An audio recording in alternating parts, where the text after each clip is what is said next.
What is up, everyone? Chris back with another very exciting video. Today we have the Sony Xperia XZ1.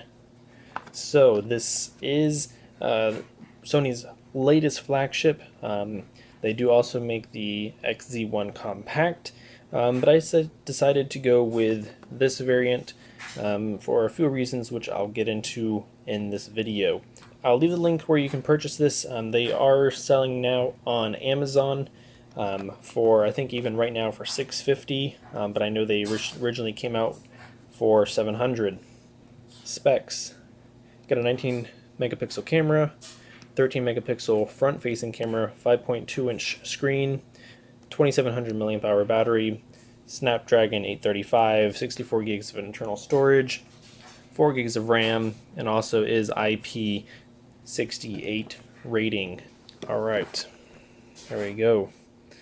I did get the Moonlight blue color, which we shall see in just a moment.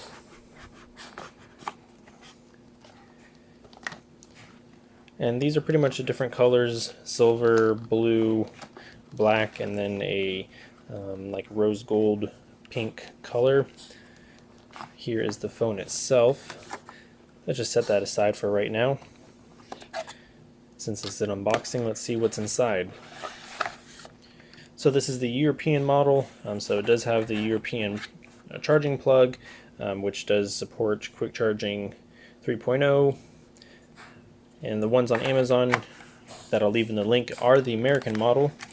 You do get some headphones, which is a nice touch, and some extra little ear tips. Don't know if that comes in with the US model. I can't quite say one way or another. And then inside here we have your standard little booklet, and then also your USB charging cable in there. I'll leave that in there for right now. Here is the Moonlight blue color, and might I say, that is a gorgeous color. Let's go ahead and peel all our stickers off real quick.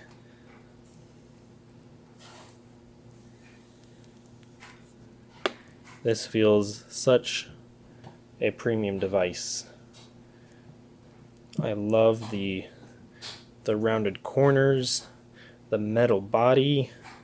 It feels cool in the hand. This blue is just, I don't think pictures online will do it justice, that's for sure. So let's go over the device itself. So on the bottom you have a mic, your USB-C Qualcomm Quick Charge 3.0 port. On this side you have your SIM tray and micro SD card slot, and then you have these little like loop antenna lines on both the top and bottom here. So if you can see that there. So if we open this tray up,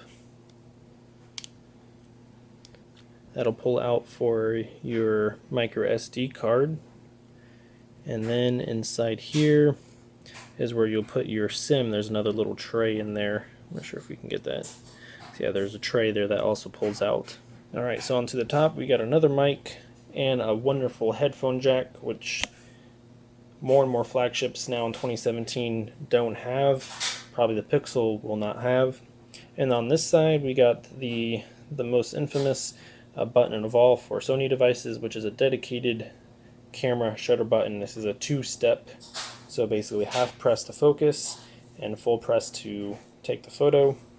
And we have the power and fingerprint button here all in one, and then a small volume rocker, and then more of those antenna loop type design up at the top. Up front we have that 5.2 inch 1080p resolution display, which does support actually HDR.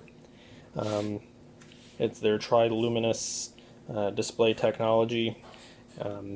Front-facing speakers, top and bottom, Sony logo. You have your ambient light sensors up top. There's that 13 megapixel front-facing camera, and then there's also a LED notification light over here. On the back, you got your nice Xperia branding, very minimal. It is etched, so it's kind of like CNC'd etched in there, so it's not like sticker or anything like that. It's not going to really come off, so that's nice. Very premium. Up here we have that 19 megapixel smart motion camera, and then your sensors, laser autofocus, RGB white balance sensor, LED flash, and NFC tag there basically. So if you haven't known already, I'm a huge fan of Sony devices. I had the Sony X Compact and I reviewed that. I'll leave the link where you can actually check that review out. I loved the Compact series. Very, very easy to use, especially in a day and age where everything is becoming bigger and bigger. We're going to wait for this to power up. I'm going to go ahead and put my SIM in here once it boots up, and we'll go through the setup process and see how everything is. Alright, so that's weird. It booted up and it didn't even get a setup of the phone, and there's lots of I think that's Chinese, Japanese. So let's go ahead and go into the language here. Gosh, this is going to be fun. Alright, here we go. Let's go down to English. United States. Let's make English one language preference. Alright, perfect. Now we are in business. Good, good. So let me go ahead and just factory reset this just to make sure. This is really weird. I'm not sure why it even did not go through an initial setup. Let me go ahead and just factory reset this. Factory data reset, reset phone, erase everything, and I'll be right back. Alright, while it's resetting, we're going to go ahead and just put my SIM in here. Let's see how this works. I think it's just a press in, possibly. Whatever it is, it's super small.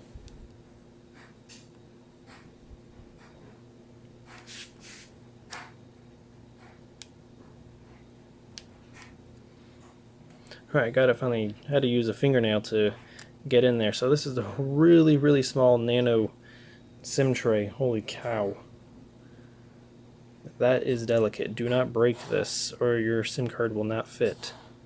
That's not the most conventional, easy SIM tray there to get in and out. So when you take the SIM tray out, the phone will reboot.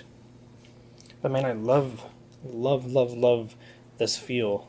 Even though the phone is big and chunky because of the bezels here, man, the curved edges, just like, it feels nice. Alright, so English, US, perfect. That's what we want to be here. Alright, let's go through the settings now and see what interesting information is. Alright, so let's go ahead and actually, before we get through the setup, compare it to a different size of a similar screen size phone, which is the Huawei P10. So 5.2 inch screen, and then this is also a, I think it's a 5.15, 5.1 inch, 5.2 inch screen as well. And then we have my daily driver, the Nextbit Robin that I've been using, and you can see these are both same size screen, 5.2 inch, 1080p. Nextbit Robin is much larger as far as height and also width. So we can see that right there. So this is much more manageable in the hand, that's for sure. So let's go ahead and go through this setup. Let's go ahead and copy, actually let's go back, yep, copy your data. Let me go ahead and enter my password. I'm going to go ahead and automatically check for updates, and that's another great thing. It is running Android Oreo 8.0 right out of the box. First phone that is shipped and being sold that will run Oreo, which is fantastic. We're gonna a backup from my Google account. It's gonna require me to sign in. All right, let's go ahead and restore. It's gonna take a minute to restore all these apps. So here's the other controversy. the Sony Xperia XZ1 and pretty much any Sony Xperia device that's sold in the US, the fingerprint scanner is disabled in software. So like the X Compact and my video that I made on how to flash like a European UK firmware, you're gonna have to do that to this device as well. Since this is the European international model, the fingerprint scanner is enabled and it is running the proper firmware, which I'm gonna have to check into in just a moment. I'm not sure why the screen is now suddenly so dim, but it's basically prompting me to now touch the fingerprint scanner just multiple times, moving it around.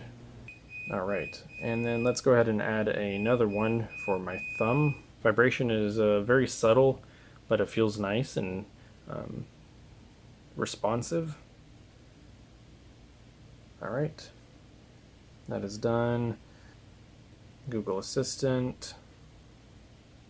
We're going to teach the voice later. Now Xperia services, we're going to go ahead and sign in via your Google account. Wi-Fi only, anything else, we're all set. Okay. Alright, so let's go ahead and jump into settings here. Go into System, About Phone, the G8342, which is the international European model, Android version 8.0 Oreo, August 5th security patch. And here is the Easter egg for Oreo, which is that dang octopus. Not sure why it is the octopus. I guess octopus could technically be a treat. But we're just going to go through installing all my 87 apps already. And here is the app drawer here, basically pending all the applications that are needing to be installed. There is some bloat, Amazon Kindle. I can, let's see here, let's see if we can disable that. Don't need that here. AVG, don't need that either. Amazon Shopping, Prime Video, we'll leave that on since that is something I do use. Spotify also comes on it, which I also use as well. So very stock Android-like, as you would suspect on a Sony device. Now, I am curious if this does support voice over LTE. So we have LTE, WCDMA, GSM, preferred. So this is a dual slot, so you can have two SIMs in it. Alright, so I do not see voice over LTE. I may need to flash a different firmware on here possibly. I'll look into that here. Stay tuned for a future video on that. But we do get themes. The Google Now basically side page there. Very stock-like experience. Camera, save location, no. Kind of gives you a little guide on how to use the camera at the beginning. Let's go into settings, resolution 17 megapixel for a 16:9 or 19 megapixel for a 4:3. More object tracking, predictive capture, all these different settings, which I will get into in a later video. So this is my first look of the Sony Xperia XZ1. Thank you guys for checking out and stopping by. Stay tuned for future content and videos that I'll be checking out on this. Definitely very, very excited to be able to get my hands on one and be able to review, unbox this for you all. I've always loved Sony devices, their design language, even though it is older. I just love it. It's very elegant and professional. So anyways, thank you all for watching. Hit that like button and that subscribe button, and I will see you all in the next video. Take care, everyone.